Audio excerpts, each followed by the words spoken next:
Sachin Pilot, Sachin pilot,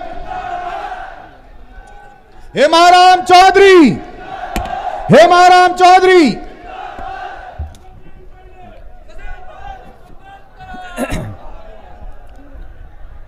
आदरणीय हेमाराम चौधरी साहब, विधानसभा में हमारे साथी पूर्व मंत्री हरीश चौधरी जी,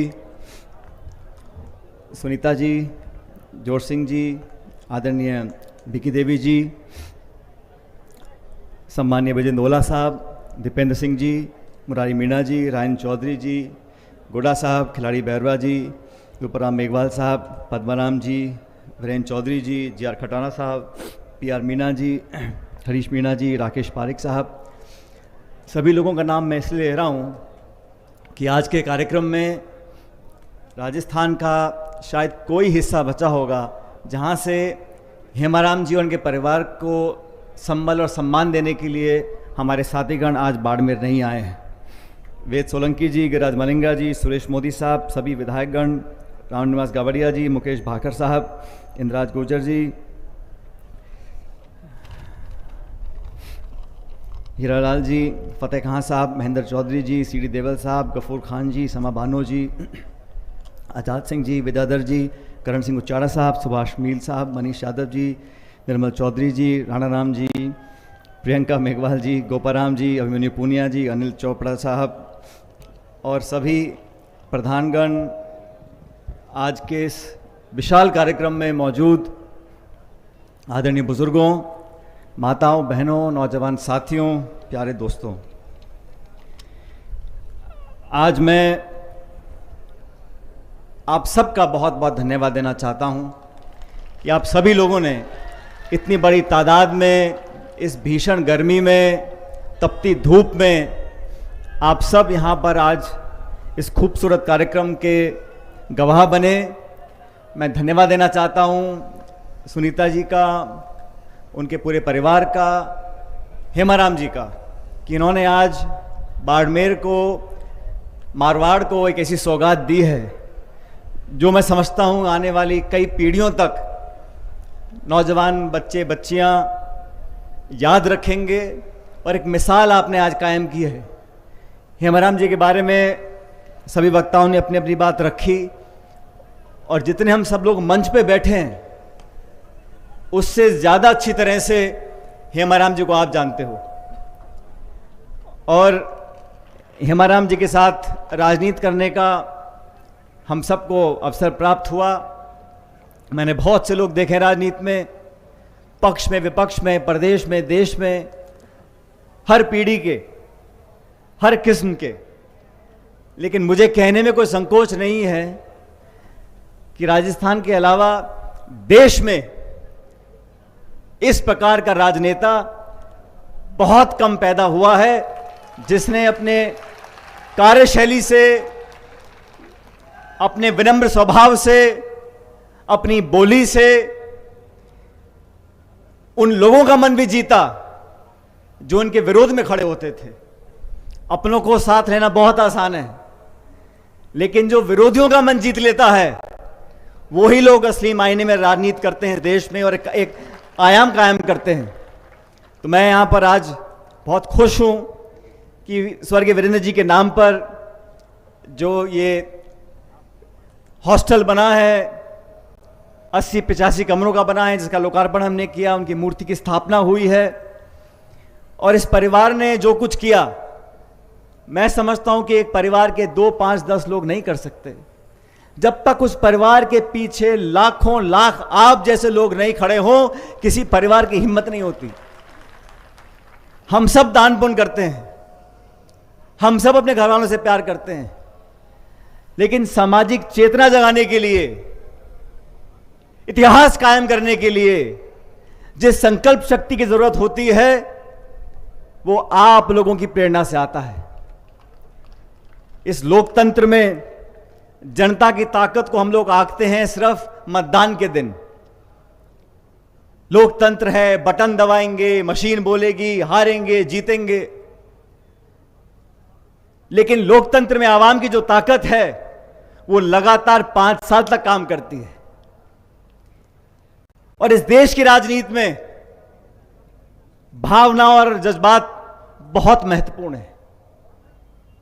यह बात मैं इसलिए कह रहा हूं क्योंकि हेमाराम जी ने एक नौजवान बेटा अपना खोया, मैंने कम उम्र में अपने पिताजी को खोया, लेकिन उस चुनौती के समय में जनता का सहायता, संबल, सहयोग, प्यार और आशीर्वाद एक ऐसा भगवान की माया के माध्यम से एक ऐसा हम लोगों को सुरक्षा कवच प्रदान करता है कि तमाम चुनौतियों का सामना करने के लिए हम खड़े रहते हैं। अभी मन से बिल्कुल ठीक बोल रहे थे, जब वीरेंद्र जी का स्वर्गवास हुआ, मैं दुख प्रकट करने आया था घर पर हेमाराम जी के, और हम सब समझ सकते हैं एक बाप के लिए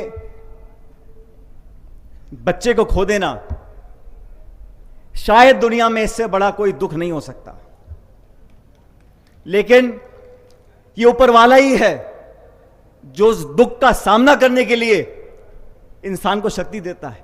बाकी हम इंसान क्या चीज है? हमको थोड़ी मोच आ जाए, पैर फिसल जाए, आदमी मर जाता है। छोटी सी चीज में आदमी खुश हो जाता है, दुखी हो जाता है, लेकिन इतने बड़े विराट दुख का सामना करने की ताकत परमपिता परमेश्वर देता है। और वो कैसे देता है? ईश्वर को किसी ने देखा नहीं, लेकिन मन में जो शक्ति पैदा होती है वो भगवान जनता के माध्यम से देता है। इसीलिए मैं आप लोगों का, बाड़मेर की जनता का बार बार साधुवाद करना चाहता हूं, धन्यवाद करना चाहता हूं। साथियों, इतने बड़ा हादसा होने के बाद स्वाभाविक रूप से हेमाराम जी ने कुछ समय तक सामाजिक मिलना जुलना, राजनीतिक गतिविधियां कम कर रखी थी। उस वक्त हम विपक्ष में थे और हमारी पार्टी की बहुत करारी हार हुई थी 2013 के चुनाव में। 15 में, 16 में, 17 में धीरे धीरे मैंने कई बार निवेदन किया हेमाराम जी को, और उस वक्त मैं कांग्रेस पार्टी का अध्यक्ष था। तो अध्यक्ष के नाते मैं हेमाराम जी से उम्र में बहुत कम, मेरी उम्र बहुत कम है उनसे, लेकिन मैं अध्यक्ष था। तो मैंने उनको निर्देशित किया, मैंने कहा आपको जयपुर आना पड़ेगा। तो हेमाराम जी मना तो करते नहीं फोन पे, हाँ हाँ करके रख दिया फोन। मैं जोधपुर गया घर पे, और अगले दिन मैंने एक जयपुर में एक मीटिंग रखी थी सभी वरिष्ठ नेताओं की। तो मैंने कहा मैं जोधपुर से कार से जा रहा हूँ, अब मेरे साथ चलिएगा। उन्होंने कहा नहीं आज मैं जा नहीं पाऊंगा, कुछ उन्होंने बात बताई। तो मैंने कहा कल मीटिंग आपको आना है। तो हेमाराम जी का मैं आ जाऊंगा। अब 2 साल से अपने घर से निकले नहीं थे, तो मुझे विश्वास ही नहीं हुआ। मैंने कहा आप नहीं आने वाले हो। उन्होंने कहा मैं आपको वचन देता हूं, मैं कल आ जाऊंगा जयपुर। और वो दिन है, मुझे याद है, मेरे ख्याल में हेमा जी बात कर रहा था, जिस दिन नोटबंदी हुई थी, नोटबंदी का दिन था। हेमाराम जी जयपुर में आए, मेरे घर पे मैंने खाना रखा था, सब नेताओं से मुलाकात करी, और उस दिन उन्होंने वो सीमा लांघी जब वो घर से बाहर निकलकर दोबारा जनता में, पार्टी में, नेताओं से, लोगों से मिलना शुरू किया, और फिर बाद में उन्होंने मुड़कर नहीं देखा। लेकिन ये बात भी सच है, 18 के चुनाव में हेमाराम जी ने मुझे कहा कि मैं चुनाव लड़ना नहीं चाहता। मैं तो अध्यक्ष था, मैंने कहा मैं आपको निर्देशित करता हूं, आपको चुनाव लड़ना पड़ेगा, आप चुनाव लड़ोगे। और यही परिणाम रहा हरीश जी, बाड़मेर जिले में एक तरफा कांग्रेस जीती। और मुझे कहने में कोई शर्म नहीं है कि हेमाराम जी आपके चुनाव लड़ने से, आपका नेतृत्व देने से बाड़मेर को ताकत मिली, हम सब यहां पर जीत कर गए। और क्योंकि हेमाराम जी मेरी बात मान लेते हैं, तो उसका मैं कभी कभी शोषण भी करता हूं। जज्बाती आदमी हैं, अपनी बात पे अड़ जाते हैं। एक बार उन्होंने विधानसभा से इस्तीफा दे दिया और वापस लेने को तैयार नहीं। सबने बहुत बार कहा यहाँ वहाँ, लेकिन फिर मैंने घर बुलाकर इनको हाथ जोड़कर निवेदन किया। मैंने कहा हमारी सरकार है, आप अपना इस्तीफा वापस लो। और मैं धन्यवाद करना, आज इस मन से मैं आपका धन्यवाद करना चाहता हूँ कि आपने मेरी बात को स्वीकार कर वो इस्तीफा वापस लिया। और आज भी कोई पद का, सत्ता का कोई लालच नहीं है। आपने देखा है बहुत साधारण जीवन इनका है, और जीवन शैली ऐसी है कि हर व्यक्ति अपने से इनको संबंधित कर सकता है। लेकिन आप सबके खातिर, हम सब के आग्रह पर इन्होंने आज हमारी सरकार के अंदर मंत्री पद संभाला हुआ है। तो इन्होंने जो बीड़ा उठाया उसको आज अंजाम दिया। आप सब लोगों के सामने इतना बड़ा स्वर्गीय वीरेंद्र जी के नाम पर एक हॉस्टल बना है, एक मूर्ति यहाँ पर लगी है और जिस प्रकार से जिस आधुनिक सोच के साथ इसकी स्थापना हुई है, मैं समझता हूँ बहुत लंबे अरसे तक हजारों हजार बच्चों को सही रास्ता दिखाएगा। और राजस्थान और देश में अगर आगे विकसित होना है तो दो रास्ते हैं, किसानी और पढ़ाई और फिर कमाई। और हम सब लोग जो ग्रामीण क्षेत्र में रहते हैं, जो मध्यम वर्ग के लोग हैं, जो पिछड़े हैं, दलित हैं, आदिवासी हैं, अगड़े हैं, जैसे भी हैं, हम सबको अगर हम किसानी करेंगे, हमारे बच्चे पढ़ेंगे, बच्चे पढ़ लिख कर, स्वर्गीय पायलट साहब कहा करते थे हमेशा, जब किसान का बच्चा, गरीब का बच्चा, गांव ढाणी में रहने वाला बच्चा, और वो सारे बच्चे बच्चियां पढ़ लिख कर उन तमाम कुर्सियों पर नहीं बैठ जाते जहां से इस देश और प्रदेश की नीतियां बनती हैं, तब तक ये देश विकास नहीं कर सकेगा। और हरीश जी, आपने जो बात बोली आज मंच से, मैं पूरा समर्थन आपका करता हूं, लेकिन आज संघर्ष क्यों करना पड़ता है? आज अपने हक अधिकार को जो संविधान कानून में लिखा है उसको लेने के लिए भी हमको आग्रह क्यों करना पड़ता है? हमको तमाम चुनौतियों का सामना क्यों करना पड़ता है? क्योंकि उन तमाम कुर्सियों पर जब गरीब और किसान के बच्चे बैठ जाएंगे तो हमें कभी झेलना नहीं पड़ेगा, हमारे काम अपने आप हुआ करेंगे। 2%, 5%, 6%, ये सब आंकड़ों के जाल में लोगों को फंसाकर तमाम विसंगतियां पैदा कर कर जो रुकावटें पैदा होती हैं। और हम 36 कौम के सभी लोग, इसमें कोई जाति बिरादरी की बात नहीं है, लेकिन जो व्यक्ति, जो बच्चा और बच्ची गांव में रहा पला बड़ा है, उसको मालूम है क्या चुनौतियां हैं किसानी में, कब दिक्कत बीज लेने में आती है, खाद डालने में आती है, पानी लगाने में आती है, फसल बेचने में आती है। जिसको जानकारी नहीं है कि संघर्ष से बच्चा पढ़ाई कर कर पैदा होने के बाद मेहनत कर कर पढ़ाई कर कर आगे बढ़ता है, जिसको उसकी कल्पना नहीं है, वो समस्याओं का समाधान नहीं कर सकता। आज हमारे बच्चे जब पीड़ित होते हैं, क्या हमको दुख नहीं होता? आज हमारी बच्चियां दिल्ली में बैठी जंतर मंतर पर, उनके साथ उन्होंने आरोप लगाया, शोषण हुआ, कितने दिनों से बैठी हैं, हमारे दिल में दुख नहीं होता? आज हमारे बच्चे जो सालों मेहनत करते हैं, जिनके माँ बाप अपना पेट काट कर उनके ट्यूशन करते हैं, पढ़ाई कराते हैं, वो एग्जाम देते हैं, वो पेपर लीक हो जाता है, पेपर कैंसिल हो जाता है, हमें दुख नहीं होता? उस पर कार्रवाई करने में इतना समय क्यों लगता है? न्याय दिलाने में इतनी पीड़ा क्यों होती है? क्योंकि उन कुर्सियों पर वो लोग नहीं बैठे जो यहां से निकल कर गए हैं। उन कुर्सियों पर वो लोग नहीं बैठे जिनका दिल दुखे, जिनको 10,000 की 50,000 की कीमत का पता हो। साथियों, संकल्प हमको लेना पड़ेगा भविष्य के लिए। ये बात बाड़मेर की नहीं है, ये सीमावर्ती जिला हमारा, यहां खान भी है, खनिज भी है, तेल भी है, सब कुछ निकला। बाकी मुल्कों में जहां रेगिस्तान होता है, आज वो कहां पहुंच गए हैं? क्या कारण है कि हमारा ये जिला आगे नहीं बढ़ सकता? आधुनिक खेती हो रही है, दुबई में देखो क्या निकल गया, वहां पर भी तेल है। हेमाराम जी, हरीश जी मिलकर यहां पर अगर हम सब मिलकर काम करेंगे और सही संकल्प लेंगे, यहां पर रोजगार के अवसरों में अगर हम बाड़मेर के नौजवानों को प्राथमिकता देंगे तो क्या गलत बात है? यहां के बच्चे जो पढ़ रहे हैं, हमारी धरती से तेल निकल रहा है, खान निकल रही है। सब कुछ बदल सकता है, सपना देखने की जरूरत है, सब कुछ तब्दील हो सकता है, कदम उठाने की जरूरत है, सब सपने साकार हो सकते हैं, सबको साथ लेकर चलने की जरूरत है।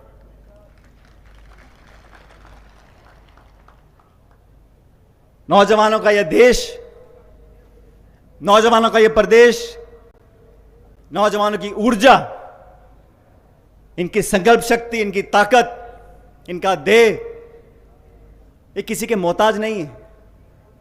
अवसर चाहिए, प्रतिस्पर्धा बराबर की हो। बाड़मेर का यहां का नौजवान लड़का लड़की दुनिया के किसी देश के लड़के लड़की के साथ प्रतिस्पर्धा कर सकते हैं। मौका तो मिले, अवसर तो मिले, बराबरी की लाइन में तो खड़ा कर कर देखें और फिर देखो हमारे बच्चे कहां तक पहुंच सकते हैं। नौजवानों को मौका देने की जरूरत है, उन पर विश्वास करने की जरूरत है। और इस वीरेंद्र धाम से मैं चाहता हूं ऐसे नौजवान बच्चे निकल कर जाएं, अगले 5, 10, 20 सालों के अंदर कलेक्टर बने, एसपी बने, राजनेता बने, बड़े बड़े उद्योगपति बने, ताकि इस जिले का, इस क्षेत्र का, आप सबका हमारा नाम रोशन हो सके। साथियों, समय किसी के लिए रुकता नहीं है और मुझे खुशी है आज ओला साहब ने हम सबके हाथ खड़े करवाए हैं। और हेमाराम जी ने मुझे कहा कि सुनीता ने भाषण दे दिया, स्वागत भाषण, आप लोग बोल लो, मैं आज भाषण दे नहीं पाऊंगा।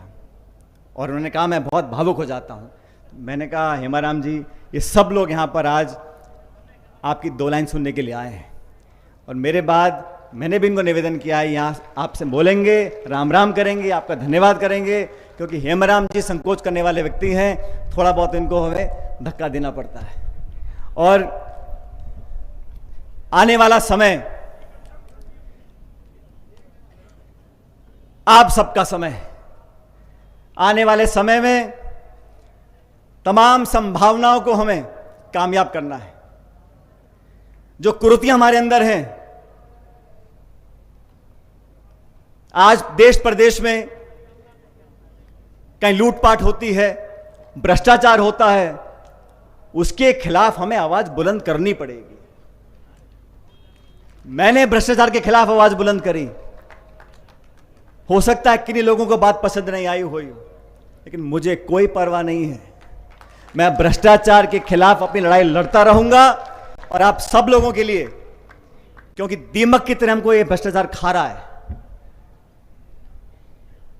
ईमानदारी, सादगी, राजनीतिक जीवन में स्पष्टवादिता, अच्छे आचरण वाले, अच्छे सोच वाले लोग अगर राजनीति में आएंगे, महत्वपूर्ण पदों पर बैठेंगे, चाहे नगर पालिका का हो, पंचायत समिति का हो, जिला परिषद का हो, विधानसभा का हो, लोकसभा का हो, कोई भी पद हो, अच्छे लोगों का चयन आपको करना है।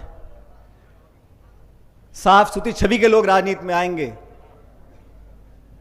और मुझे दोबारा कहने में कोई संकोच नहीं है, इतना लंबा समय हेमाराम जी का हो गया राजनीति में, मंत्री रहे, विधायक रहे, नेता प्रतिपक्ष रहे, तमाम पदों पर रहे, लेकिन इनका सफेद दामन, उस पर एक भी छींटा कीचड़ का आज तक लगा नहीं है। ये कोई छोटी बात नहीं है, क्योंकि आरोप लगाना बड़ा आसान है, लेकिन आरोप लगाने वाले भी देख के आरोप लगाते हैं, कहां पे चिपकेगा, कहां पे नहीं चिपकेगा।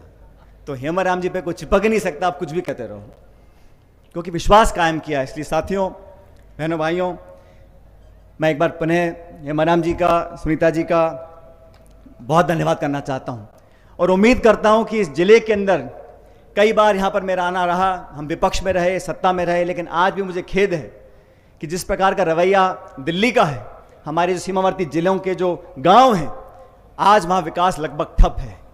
आज भी हमारी माताएं बहनें पानी के लिए वहां तड़पती हैं, वहां पानी भी देसी घी से महंगा हो गया है। उन गांवों में जो सरहद के गांव हैं, वहां पर विकास पहुंच नहीं पा रहा और ये बेरुखी मैंने देखा दिल्ली से हो रही है। इसका भी हमें सामना करना पड़ेगा, एक सामूहिक विकास करना पड़ेगा, बिना भेदभाव के, बिना पक्षपात के सब लोगों को साथ लेकर चलेंगे तो जनता भी साथ देगी, मतदाता भी साथ देंगे और ऊपर वाला भी साथ देगा। आज आप सब लोगों ने इस कार्यक्रम को कामयाब बनाया और मैं धन्यवाद देना चाहता हूं। मंच पे तमाम हमारे साथी बैठे हैं। मैंने कहा राजस्थान का कोई जिला नहीं है जहां से आज हेमाराम जी के, इनके परिवार को साधुवाद देने के लिए हमारे सब साथी यहां पर आए नहीं हैं। हम में से बहुत साथी आज बोल नहीं पाए क्योंकि समय कम था, लेकिन आप सब ने इतनी बड़ी तादाद में यहाँ पर आज हाजिर होकर इस बात पर मोहर लगा दी है कि हेमाराम जी लंबे समय तक आप लोगों की सेवा करते रहेंगे और हम उनके पीछे ढाल की तरह खड़े रहेंगे। हमारे अभिभावक हैं और मुझे हमेशा इनका सानिध्य मिला है। और मैं भी कभी कभी, जब मुझे बहुत सारे लोग बहुत सी बातें बोलते हैं, क्योंकि राजनीति में सुझाव देने वालों की संख्या कम नहीं होती, कोई सुझाव ये, कोई सुझाव वो, जब मैं सबके सुन लेता हूं तब कभी कभी 10-15 दिन में शाम के समय मैं हेमाराम जी को फोन लगा के पूछता हूं। मैं कह राम जी आप बताओ करना क्या है, कैसे है, और फिर हेमाराम जी जो बोल देते हैं, सचिन पायलट उस रास्ते पर चल देता है। इसलिए आपको बताना चाहता हूं कि हमारी ट्यूनिंग अलग बैठी हुई है और ये ट्यूनिंग हमेशा रहेगी। और रिश्ते देखो, हम कहां पैदा होंगे, किस घर में जन्मेंगे, हम हिंदू बनेंगे, मुसलमान बनेंगे, हमारे हाथ में नहीं है। हम किस कोख से पैदा होंगे, हमारी जाति क्या होगी, हमारा नाम क्या होगा, हमारे हाथ में नहीं है। लेकिन होश संभालने के बाद हमारी बोली, हमारा आचरण, हमारा व्यक्तित्व, हम लोग क्या कहते हैं, कैसे बर्ताव करते हैं, हमारे हाथ में है। इसका दोष हम किसी को नहीं दे सकते। इसलिए रिश्ते बनाने से बनते हैं और हम लोगों ने रिश्ते बनाए हैं इस रिश्ते को हम हमेशा कायम रखेंगे और मैं उम्मीद करता हूं कि इस बाड़मेर की जनता ने जो असीम प्रेम और प्यार और आशीर्वाद हेमाराम जी को उनके परिवार को दिया है, इसको आप हमेशा कायम रखें। और मुझको भी आपने आज बहुत हर्ष और उत्साह के साथ हमारा यहाँ पे स्वागत किया। मैं सभी लोगों का, खासकर जिले के नेताओं का बहुत बहुत धन्यवाद करना चाहता हूँ कि आपने इस आयोजन में इतनी शिद्दत के साथ यहाँ पर इसको कामयाब बनाया। और परमपिता परमेश्वर से दोबारा कामना करता हूँ कि आप सब हमेशा इसी तरह मुस्कुराते रहो, फलो फूलो, आगे बढ़ो, आपके बच्चों को भगवान लंबी उम्र दे और हम सबका जीवन बहुत मंगलमय हो। बहुत बहुत धन्यवाद। जय हिंद, राम राम सा। बहुत बहुत शुक्रिया। अब मैं आग्रह करूंगा हेमाराम जी से यहाँ पर आए, हमको सबको संबोधित करें। पायलट साहब का बहुत बहुत साधुवाद।